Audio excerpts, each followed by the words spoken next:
Lorsque une nation ne respecte pas son propre droit, ce n'est pas une nation, en tout cas pas du tout un état de droit. La toute première qualité donc de tout citoyen d'ailleurs, c'est d'adhérer aux règles communes qui sont édictées et qui sont entre autres coulées dans le droit, dans les livres qui nous régissent. La Constitution et toutes les lois ordinaires et spéciales qui existent. Aucun citoyen ne peut véritablement l'être sans qu'il ne participe à l'avancée, à la bonne gouvernance de la nation, de la communauté politique dans laquelle il est inséré. Le Grand Move TV, la chaîne du moment. Merci de l'avoir choisi. Vous y trouverez des interviews, de grands reportages, des émissions bien élaborées avec nos invités de grande qualité, de grands reportages. Abonnez-vous vite sans tarder et bienvenue. Mesdames et messieurs, bonjour et bienvenue à votre magazine Livre à la Une qui reçoit pour vous le professeur Pambo Ngomabinda, philosophe de formation. Il enseigne à l'université de Kinshasa et il a également des activités universitaires dans beaucoup d'autres institutions d'enseignement supérieur et universitaire de la RDC et même d'ailleurs partout dans le monde.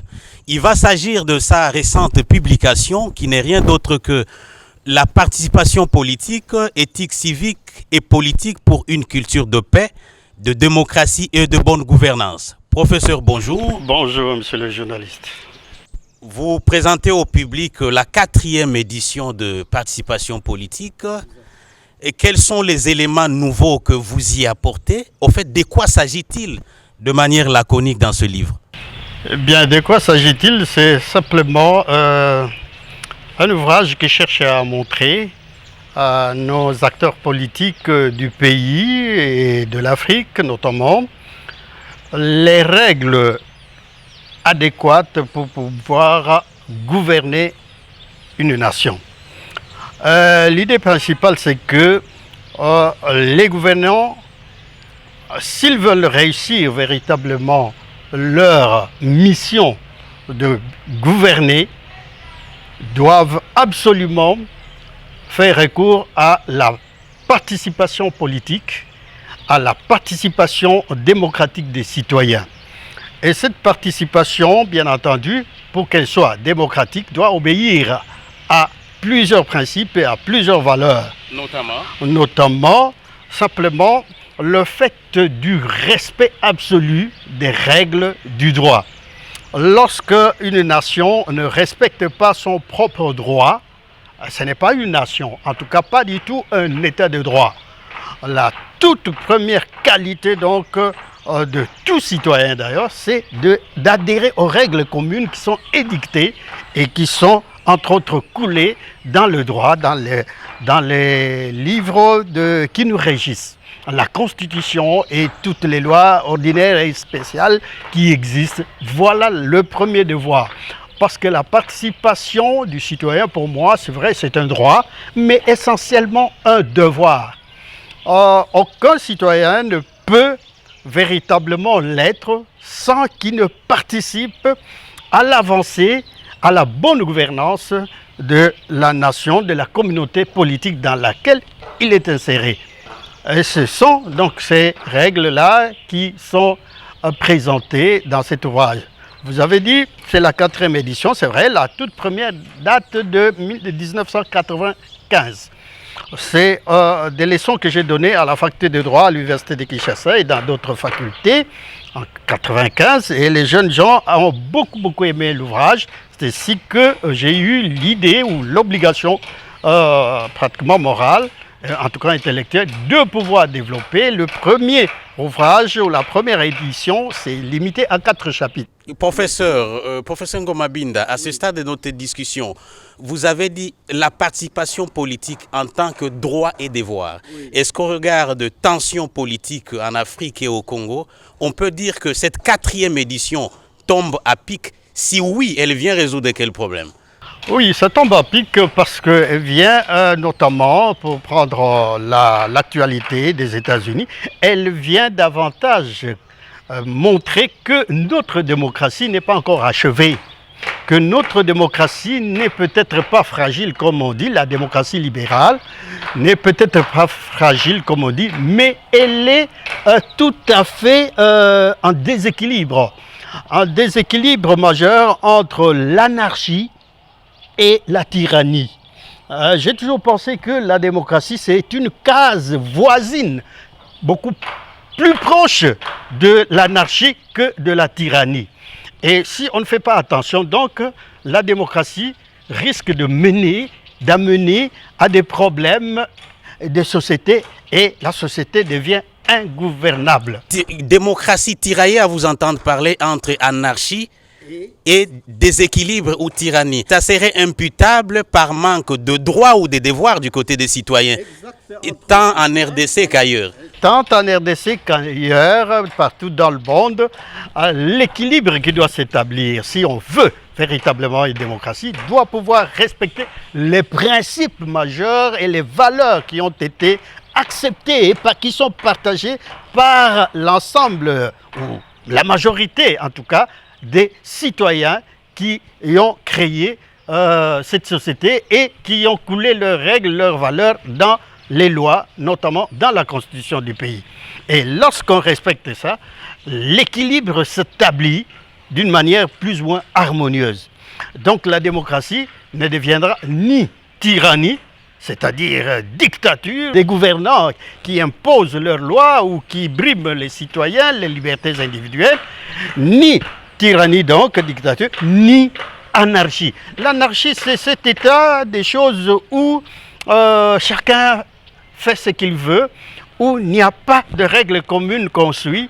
Et là, ça devient carrément un état sans commandement, sans pouvoir. Chacun devient centre de pouvoir et avec des intérêts personnels. Une espèce de jungle. C'est de la jungle carrément. On retourne dans ce que les philosophes ont appelé l'état de nature, c'est-à-dire à l'état animal, à l'état sauvage. Et vous poursuivez quel objectif en rééditant ces livres pour la 4e fois? C'est simplement donner la possibilité à mes compatriotes congolais et africains d'acquérir un outil qui les oriente, un outil qui leur donne tant soit peu des principes, des règles et des valeurs aussi qu'il faut absolument prendre en compte lorsque on veut vivre dans une société et lorsqu'on veut participer à un travail commun d'avancement, de création de notre destin. Et selon vos professeurs, quelle en est la cible principale? La cible principale, c'est d'abord, au-delà des jeunes étudiants qui sont formés, c'est des acteurs politiques. Peu des importe parlementaires. leur filière ou discipline. Absolument, parce que la politique, c'est transversal, c'est tout le monde qui doit s'intéresser à la politique. On connaît ça depuis longtemps, y compris les biologistes ou d'autres. C'est tout le monde qui doit s'intéresser à la manière dont on est gouverné par certains acteurs, certains d'entre nous qui sont élus par nous. Voilà, c'est pour cela que deux grands chapitres sont consacrés à la manière correcte de pouvoir élire les citoyens. Et peut-être aussi la manière peut-être plus facile ou en tout cas qui ne puisse pas amener à trop de tripatouillage ou de cafouillage dans les élections. Donc je propose des petites théories comme ça qui puissent aider effectivement le pays à faire un pas. Et quel est l'intérêt des électeurs congolais et des politiques congolais en lisant la 4e version de participation politique? D'abord le gouvernant et puis les électeurs. Le gouvernant, c'est que beaucoup s'intéressent effectivement à ça parce qu'ils trouvent que les matières qui sont traitées là-dedans, dans ces 14 chapitres qui sont là, sont des matières qui les intéressent. De démocratie, de la manière de civisme, parce que le sous-titre de l'ouvrage, c'est « Éthique civique et politique pour une culture de paix, de démocratie et de bonne gouvernance ». Ça, c'est du côté l'intérêt pour les gouvernants. Pour les gouvernants. Venons-en maintenant au peuple. Mais c'est la même chose. C'est la même chose. Les règles qui sont édicées là-dedans sont des règles que le citoyen... Mais bon, quand vous prenez le domaine des élections, j'indique comment effectivement le citoyen peut arriver à pouvoir effectuer un bon choix dans la mare, pour ainsi dire, ou parmi la masse des gens qui se présentent pour pouvoir nous gouverner, qui ont des prétentions à gouverner la société. Donc, lorsqu'on lit très très bien, évidemment, il est volumineux, mais on peut sélectionner des chapitres à lire de manière épisodique, selon les intérêts, voilà, exactement. Oui, autre chose, dans la 4e version de participation politique, est-ce que le professeur Ngoma Binda fait une espèce de compilation, je veux dire, reprendre les grandes théories des civismes et des démocraties, ou bien vous y ajoutez une touche particulière? Si oui, laquelle? Bien, évidemment, toute œuvre comme celle-là ne peut pas ne pas tenir compte des acquis du passé, des acquis des autres. Hein? La séparation des pouvoirs, toutes ces théories-là, de Montesquieu ou de John Locke, ou de ça, tous ces éléments-là sont repris là-dedans. Mais parmi ce que je peux considérer comme élément capital, il a la touche personnelle du professeur Ngoma Binda, oui. C'est la conception que je me donne de la démocratie. La démocratie doit être... Qui est libellée comment? C'est simplement la démocratie forte qui est faite des éléments de la démocratie libérale occidentale qui insiste sur la liberté, mais également des éléments qui sont tirés de la philosophie traditionnelle africaine d'organisation des relations en société. Vous voulez parler de la démocratie libérale communautaire. Exact. Un concept qui vous est cher. Voilà, vous avez compris ça. Vous l'avez lu. Et à part cette démocratie libérale communautaire, donc qui intègre et la dimension libérale et la dimension communautaire, formant une démocratie plus forte, mais il y a un élément, un sous-élément dans cela, c'est que je propose un gouvernement triarchique. Triarchique, c'est-à-dire... oui, pour les Congolais, lambda, ça veut dire quoi? Oui, ça signifie que, vous savez, la théorie de la séparation de pouvoir a été créée depuis Aristote jusqu'à Montesquieu. Systématisé Montesquieu, oui. Montesquieu. C'est pour lutter contre la dictature. L'État et ceux qui détiennent le pouvoir d'État ont toujours tendance à brimer les citoyens, à abuser du pouvoir, à pratiquer la dictature. Et j'ai considéré donc qu'au niveau de l'exécutif, donc de l'État qui est à la gouvernance, à l'exécution des décisions, eh bien là également il faut émietter le pouvoir en 3. Je proposais donc que nous ayons exactement plus ou moins ce qu'on a connu pendant la transition ici, c'est-à-dire un président de la République. La formule hybride 1+4. Ce n'est pas hybride, c'est une formule vraiment que j'ai beaucoup aimée, que j'avais même proposé à l'époque. Une marque déposée. 1+3. 1+3. Il y a des anciens qui ont lu cet ouvrage et d'autres ouvrages que j'écris, ont même dit publiquement que j'étais à l'origine de ces idées-là de 1+3. Moi, j'ai parlé de 1+3, c'est-à-dire un président de la République et 3 vice-présidents, mais pas 4. On a dû ajouter le 4e parce qu'il fallait bien qu'on ajoute le